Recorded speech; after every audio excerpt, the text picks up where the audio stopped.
इस समय यूशैन सिटी के किनारे पर एक बड़ा प्राचीन महल था और ब्लू ईगल किंग अपनी आंखें बंद करके ध्यान लगा रहा था, जैसे किसी चीज का इंतजार कर रहा हो। लेकिन तभी उसके पीछे के धर्मा प्रोटेक्टर्स में से एक उड़कर बाहर गया और तेजी से आने वालों के नाम ऐलान किए। सोंगजियांग्स का barbarian bear king, king Jose का azure wolf king, Tibetan mastiff dragon dog king, 10,000 snakes cave snake king, जेनशैंस का वन हॉर्न किंग। फिर हर थोड़ी देर में एक ओवरलॉर्ड लेवल का बंदा दिखाई देता। एनिमलाइजेशन से पहले ऐसा मंजर बिल्कुल असंभव था, लेकिन अब ये खूंखार जानवर सब इकट्ठा थे और बेहद शांत ढंग से। तो होस्ट ब्लू ईगल किंग के कोऑर्डिनेशन में उन्होंने एक दूसरे से उत्साह के साथ बातचीत की। लेकिन तभी जानवरों ने कुछ असाधारण महसूस किया, लगता था, और सब अपना सर घुमाकर महल के बाहर देखने लगे। फिर एक दबदबे वाला नाम गूंजा, ड्रैगन वर्शिप होली लॉर्ड का आगमन हो रहा है। इस वक्त आसमान हर तरह के परिंदों से काला हो गया था। इस अचानक हुए ऐलान ने जानवरों में तुरंत हलचल पैदा कर दी। पहली चीज जो उन्होंने सोची वो डायनासोर थी। आखिरकार पूरे इंसानी इतिहास में ड्रैगन से जुड़ी एकमात्र चीज डायनासोर ही थी। और भले ही ये जानवर अब फूड चेन के टॉप पर थे, डायनासोर्स जैसे प्री हिस्टोरिक जीवों के मुकाबले वो शायद सिर्फ खाना ही होते। जहां तक उस लेजेंडरी डिवाइन ड्रैगन की बात है, जो बादलों पर सवारी कर सके और हवा और बारिश को कंट्रोल कर सके, उन्होंने ऐसा सोचने की हिम्मत तक नहीं की।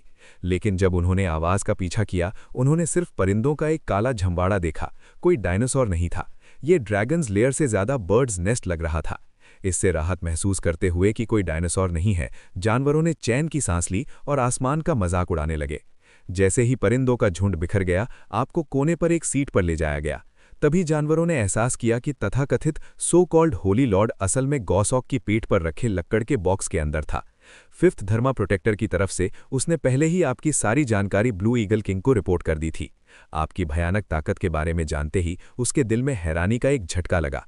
फिर उसकी आंखों में एक इंस्पिरेशन की चमक दिखाई दी। साफ तौर पर वो कुछ अच्छा प्लान नहीं कर रहा था। लेकिन इस वक्त आपने कुछ हैरतअंगेज खोजा। जैसे ही आप महल पहुंचे, आपने थोड़ी बेचैनी महसूस की। ये ना समझ में आने वाला एहसास पहले सिर्फ एक बार दिखाई दिया था, जब अर्थस्विल दूसरी बार नीचे आई थी, और अब ये फिर से दिखाई दिया। क्या इसका मतलब ये था कि अर्थस्विल फिर से नीचे आने वाली थी? जैसे ही वर्ल्ड कॉन्फ्रेंस आधिकारिक रूप से शुरू हुई, ब्लू ईगल किंग प्रोसीडिंग्स की अध्यक्षता करने के लिए खुद बाहर आया।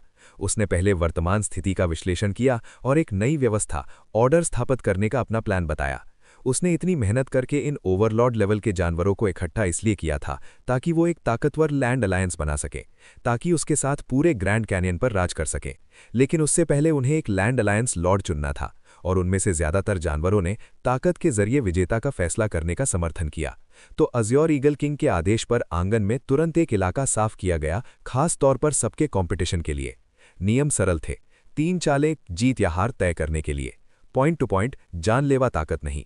सबसे पहले ड्रैगन डॉग किंग ने शुरुआत की। उसने लगातार 7 मैच जीते, लेकिन आखिर में अज्योर वुल्फ किंग से थोड़े मार्जिन से हार गया। दर्जन भर राउंड्स के कंपटीशन के बाद जो अरीना के बीच में खड़ा था, वो था बारबेरियन बियर किंग, सबसे ताकतवर ऑरा के साथ। कहना पड़ेगा कि उसकी विशेष क्षमता सच में असाधारण थी। उसका पूरा शरीर चमकती लाल हो गया और उसके चारों ओर दहकती लपटें उसे बिल्कुल युद्ध के देवता जैसा दिखा रही थीं। सिर्फ 10 मिनट से ज्यादा समय में दर्जन भर जानवर उससे हार चुके थे, और अब सिर्फ वन हॉर्न किंग और आप, ड्रैगन एग, ने उसके साथ कंपटीशन नहीं किया था। जब तक वो आप दोनों को हरा देता, वो लॉजिकली अलायंस लॉर्ड और ग्रेट शिया में ग्राउंड एनिमल्स में नंबर 1 बन सकता था। लेकिन जैसे ही one horn king barbarian bear king से कंपटीशन करने के लिए कदम उठाने वाला था, आपने जल्दी में कहा कि आपको कुछ काम है और पहले जाना होगा। ये सुनकर कि आप इस वक्त जाना चाहते हैं, वहां मौजूद जानवरों में तुरंत हलचल मच गई। उन सब ने सोचा कि आप निश्चित रूप से डर गए हैं, चिकन आउट। तो वो सब आगे बढ़े और आपको गौसॉक को घेर लिया। पिछले कॉम्पिटिशन्स के बाद ये जानवर लड़ाई के जज्बे से भरे हुए थे। जिन लोगों ने कॉम्पिटिशन हारे थे, उन्होंने निश्चित रूप से आपको एक पंचिंग बैग के रूप में देखा। फिर रंग बिरंगी एनर्जीज लगातार चमकने लगीं। दर्जनों विशेष क्षमताएं एक ही पल में एक्टिवेट हो गईं, जो आपकी तरफ भयानक ढंग से बढ़ीं। सिर्फ एक पल में आपके भागने के सारे रास्ते बंद कर दिए गए। आप परेशान और डिस्ट्रैक्टेड थे, और आपके पास इन जानवरों के साथ उलझने का समय नहीं था। इसीलिए आपने सीधे dragons roar shaking the sky छोड़ा। तुरंत एक अनदेखी आत्म हमला लहर की तरह पूरे आंगन में फैल गई। एक पल में जमीन हिला देने वाली ड्रैगन दहाड़ जानवरों के दिमाग में फटी। इसने उन्हें तुरंत जमीन पर गिरा दिया। दर्द के भाव दिखाते हुए इस अजीब मंजर ने दूसरे जानवर नेताओं को खौफ में आपको घूरने पर मजबूर कर दिया, और उन्होंने अपने दिल में बेहद शुक्रगुजार महसूस किया कि वो बिना सोचे समझे आगे नहीं बढ़े, वरना उनका भी इन लोगों जैसा हाल होता। लेकिन उनके सबॉर्डिनेट्स में तुरंत अफरा-तफरी मच गई। अपने नेताओं के विपरीत उन्होंने पहले आपकी अजीबोगरीब ताकत पर ध्यान नहीं दिया था। वो इतना जानते थे कि उनके बॉसेस को गिरा दिया गया है, तो आप जो भी हो उन्हें आगे बढ़कर आपसे मौत तक लड़ना था। ये देखकर आपने तिरस्कार में मुस्कुराए। पलक झपकते ही दर्जन भर चक्की के साइज के लाल 6 पॉइंटेड स्टार एरेज हवा में तुरंत बन गए। नारंगी लाल लपटें उनमें से तेजी से निकलीं, अरीना के आधे से ज्यादा हिस्से को सीधे अपनी लपेट में लेते हुए। फिर बेहद दर्दनाक चीखें एक के बाद एक पूरे आंगन में गूंजी। बधाई हो host, 12 mutated curled tail leopards को मारा, 5478 एवोल्यूशन पॉइंट्स मिले। 8 म्यूटेटेड वाइल्ड बोर्ड्स को मारा, 3704 एवोल्यूशन पॉइंट्स मिले। 9 म्यूटेटेड यैक्स को मारा, 4134 एवोल्यूशन पॉइंट्स मिले। अपने दिमाग में लगातार आने वाली सिस्टम नोटिफिकेशंस को नज़रअंदाज करते हुए आपने हवा में अज़्योर ईगल किन की तरफ देखा। इस वक्त उसके पंख अजीब नीली चमक के साथ चमक रहे थे और ऊपर आसमान के ऊपर एक बड़ी सुरक्षा ढाल दिखाई दी जिसने पूरे आंगन को पूरी तरह से ढक लिया। असल में जब आप उन नेताओं से लड़े थे तो कहा जा सकता था कि उन्होंने इसे खुद बुलाया था और आपका उन्हें मारने का कोई इरादा नहीं था। लेकिन अभी आपने उनके सारे सबॉर्डिनेट्स का खुलेआम कत्लेआम कर दिया। अज़्योर ईगल किंग के इलाके पर इतने सारे जानवरों को मारना साफ तौर पर उसे गुस्से में भर दिया। इस वक्त आपने आसमान में एनर्जी शील्ड पर अपना पूरा ध्यान लगाया। आपका एहसास सही था, अज़्योर ईगल किंग इतने सारे ओवरलॉर्ड लेवल के जानवरों को बुला सकता था। उसके पास निश्चित रूप से इसे सपोर्ट करने वाली ताकत थी। ज्यादातर दूसरे जानवरों की एक्टिवेटेड विशेष क्षमताएं मुख्य रूप से टेम्पररी एट्रीब्यूट बूस्ट्स थीं या शरीर के कुछ हिस्सों को मजबूत करना था। नेताओं जैसे मजबूत लोगों के पास ताकतवर विशेष क्षमताएं थीं जो बाहर छोड़ी जा सकती थीं। लेकिन सिर्फ अज़्योर ईगल किंग जैसा कोई जो इतनी बड़ी एनर्जी शील्ड छोड़ सके अपनी तरह का एक ही था। इस वक्त अज़्योर ईगल किंग ने जमीन पर पड़ी लाशों को देखा और कहा कि आपको एक सफाई देनी होगी और अपने पास मौजूद सारे एवोल्यूशन पॉइंट्स सौंपने होंगे, वरना आपको आसानी से जाने नहीं दिया जाएगा। उसके शब्दों में बेहद ताकतवर चुभन थी। साफ तौर पर उसकी आवाज धीमी थी, लेकिन ये एक बजिंग वाइब्रेशन के साथ थी। आप साफ महसूस कर सकते थे कि आपको हल्का चक्कर आ रहा है, लेकिन यह एहसास 1 सेकंड से भी कम समय में पूरी तरह गायब हो गया। आखिरकार आपकी आत्मा अब सबसे ऊंची ड्रैगन आत्मा थी। अगर आप पहले ही हैच हो चुके होते तो इस लेवल का सोल अटैक आपको बिल्कुल हिला भी नहीं पाता। इस वक्त आपने बिल्कुल रिलैक्स्ड दिखते हुए ब्लू ईगल किंग से कहा, अगर तुम संतुष्ट नहीं हो तो आओ मुझसे लड़ो। माथे पर बल के साथ नीचे जानवरों को देखते हुए वो सब दर्द में थे। आपकी आवाज विश्वास से भरी थी, जैसे आप पर कोई असर ना हुआ हो। इसने ब्लू ईगल किंग के दिल को हैरानी से कांपने पर मजबूर कर दिया, क्योंकि एनिमलाइजेशन अभी हाल ही में हुआ था। ज्यादातर इंसानों से ट्रांसफॉर्म हुए जानवरों को जेनेटिक टेक्निक से अपनी आत्माओं को मजबूत करने का समय नहीं मिला था। इसीलिए ये मूव पहले हमेशा नाजुक मौकों पर असर दिखाता था, लेकिन इस बार ब्लू ईगल किंग सच में घबरा रहा था। उसने अभी आपको निशाना बनाने का फैसला इसलिए किया था क्योंकि उसने अभी आपको एक सोल अटैक इस्तेमाल करते देखा था, और हर बार जब वो खुद सोल अटैक इस्तेमाल करता था तो वो कुछ देर के लिए कमजोरी में गिर जाता था। तो ब्लू ईगल किंग ने सोचा आप भी वैसे ही होंगे और उसने जुआ खेलने का फैसला किया। लेकिन पता चला कि उसका जुआ गलत निकला, क्योंकि जो आपने छोड़ा था वो कोई विशेष क्षमता नहीं बल्कि एक टैलेंट था। जैसा कि अब स्थिति है, जब तक आपके शरीर में काफी स्पिरिचुअल एनर्जी है, आपके द्वारा छोड़े गए टैलेंट्स के लिए कोई कूलडाउन नहीं है। और जहां तक उस सोल अटैक की बात है जिस पर ब्लू ईगल किंग को इतना भरोसा था, आपकी ताकतवर ड्रैगन आत्मा के सामने वो सिर्फ एक मजाक था। इस वक्त ब्लू ईगल किंग की तेज आंखें आपको इतनी शिद्दत से घूर रही थीं, उसका चेहरा हैरानी से भरा था। फिर उसने कुछ सोचा लगता था तो उसने तेजी से अपनी नज़र दूसरे जानवरों की तरफ घुमा दी। फिर उसने कहा कि आपकी ताकत भयानक थी, क्यों ना आप सब इकट्ठा हैं तो एक साथ मिलकर आपको हमेशा के लिए खत्म कर दें, वरना जब आप और मजबूत हो जाएंगे तो उनके जिंदा रहने की कोई जगह नहीं बचेगी। इस वक्त ब्लू ईगल किंग अपने पूरे दम से चिल्लाया, अपनी सारी उम्मीद उन जानवरों पर टिकाए हुए जिन्होंने आप पर अभी हमला नहीं किया था। आखिरकार जिन लोगों ने आप पर हमला किया था वो अब भी जमीन पर पड़े थे। उनकी औराज कमजोर थीं, लेकिन वो सब अभी जिंदा थे, क्योंकि इन जानवरों के नेताओं ने कई विशेष क्षमताएं एक्टिवेट की थीं, और हर बार जब वो एक विशेष क्षमता एक्टिवेट करते थे तो जो वो उनके लिए लाती थी वो न सिर्फ एक ताकतवर एबिलिटी थी बल्कि एक दुगना और मजबूत शरीर भी। इस मोड़ पर ब्लू ईगल किंग ने सब कुछ दांव पर लगाने का फैसला किया। उसने जुआ खेला कि आपके पास बचे हुए जानवर नेताओं को मारने की क्षमता अब नहीं है, लेकिन आपने तिरस्कार से भरी एक मुस्कुराहट छोड़ी। अभी आपने सिर्फ 500 पॉइंट्स की स्पिरिचुअल एनर्जी के साथ dragons roar shaking the sky का इस्तेमाल किया था। आपने रहम दिखाया था और उन्हें नहीं मारा था, सिर्फ इसलिए क्योंकि आप उन सब पर ड्रैगन सोल कॉन्ट्रैक्ट थोपना चाहते थे। आपको जाने की जल्दी थी, लेकिन ब्लू ईगल किंग के उन शब्दों के बाद अब आपको इतनी जल्दी नहीं थी, क्योंकि आप भी ये देखना चाहते थे कि बचे हुए जानवर जिन्होंने अभी हमला नहीं किया था क्या चुनाव करेंगे।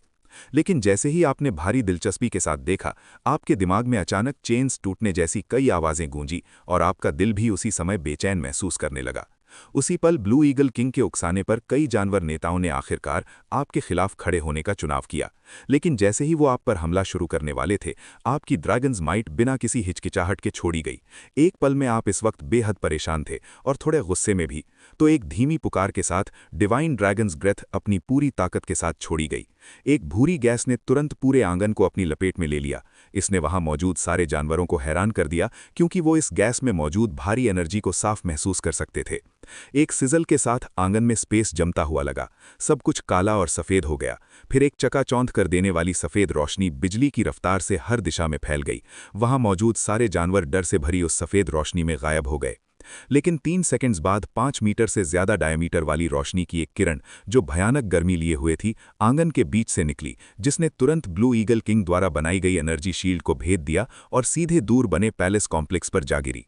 सफेद रोशनी गायब होने के बाद थोड़ी दूर पर दर्जनों मीटर ऊंचा एक मशरूम क्लाउड दिखाई दिया।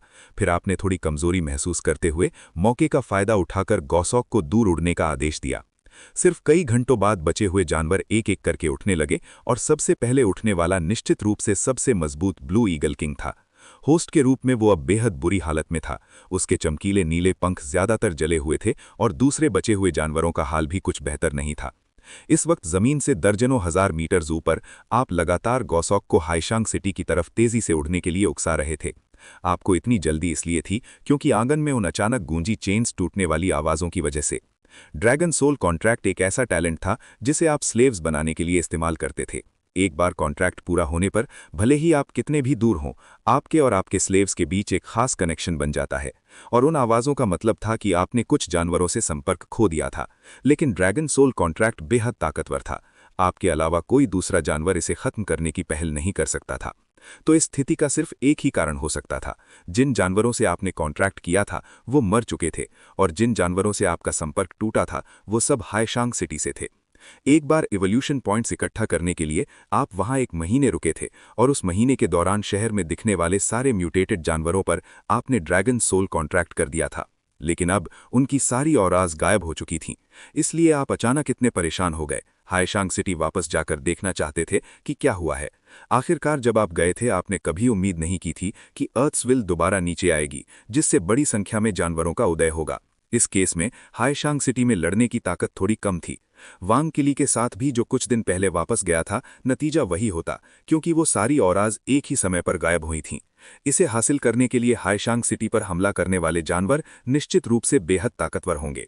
एक रात लगातार उड़ान के बाद आखिरकार आप हाईशांग सिटी के इलाके में दाखिल हुए। लेकिन तभी एक बेहद परिचित आकृति तेजी से आपकी स्पिरिचुअल सेंस में दिखाई दी। तो आपने गौसॉक को उसे तुरंत रोकने का आदेश दिया। सही है, यह आकृति कोई और नहीं बल्कि हस्की था, जो ईवल डॉग गैंग का पुराना स्ट्रैटेजिस्ट था। जैसे ही उसने आपको देखा, वो खुशी के मारे लगभग रोने लगा, और उसके बताने से आपको आखिरकार समझ आया कि हाईशांग सिटी में क्या हुआ था।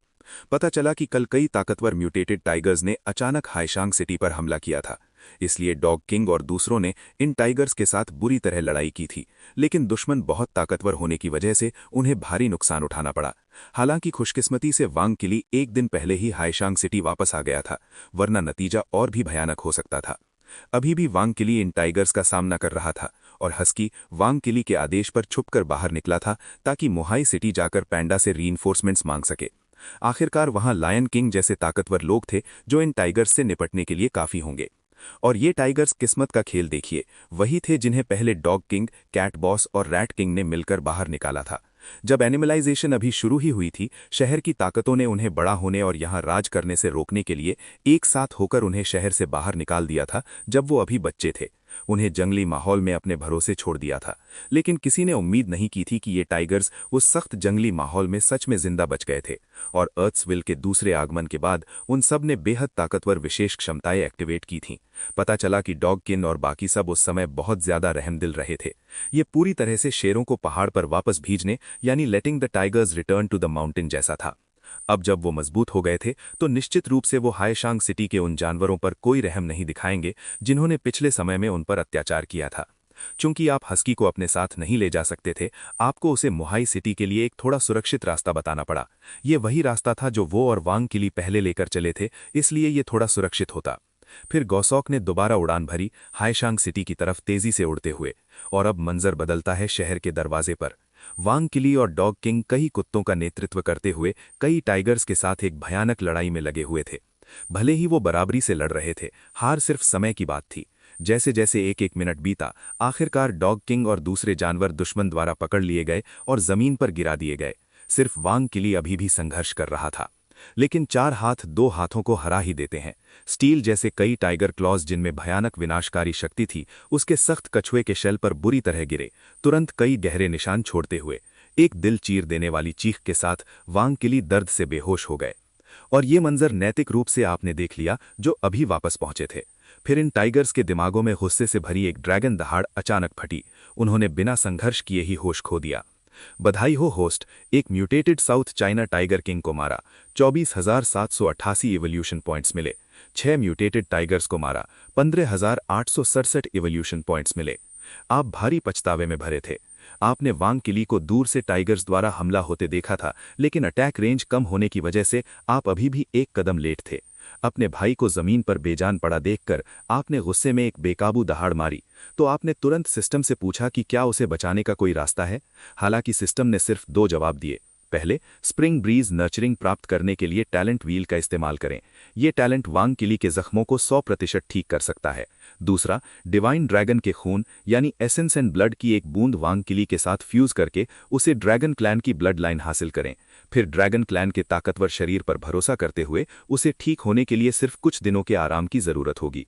कुछ तुलना करने के बाद आपने सीधे दूसरा रास्ता चुना। अगले टैलेंट ड्रॉ की कीमत पूरे 8,000 स्पिरिचुअल एनर्जी पॉइंट्स होगी और ये अगली बार दुगनी हो जाएगी। भले ही आप अपनी सारी बचत निकाल लेते, अगर ये दुगना होता रहा तो शायद आपको वो टैलेंट भी ना मिलता। आखिरकार सिस्टम ने यह भी कहा कि भले ही वांग किली की ऑरा बहुत कमजोर थी, उसके ताकतवर शरीर के साथ जब तक उसका 1 महीने के अंदर इलाज हो जाता कोई बड़ी परेशानी नहीं होती। और उस दिन ब्लू ईगल किंग के आंगन में आपने एक साथ अनगिनत जानवरों को मारा था। ऊपर से डॉग किंग ने अभी जो इवोल्यूशन पॉइंट्स सौंपे थे, जो वो लगभग 1 महीने से जमा कर रहा था, वो सिर्फ 6 लाख से ऊपर पहुंचे थे। इसलिए आपने सारे इवोल्यूशन पॉइंट्स का इस्तेमाल हैचिंग टाइम को 6,000 साल और तेज करने के लिए किया। फिर एक सिस्टम नोटिफिकेशन आपके कानों में गूंजी।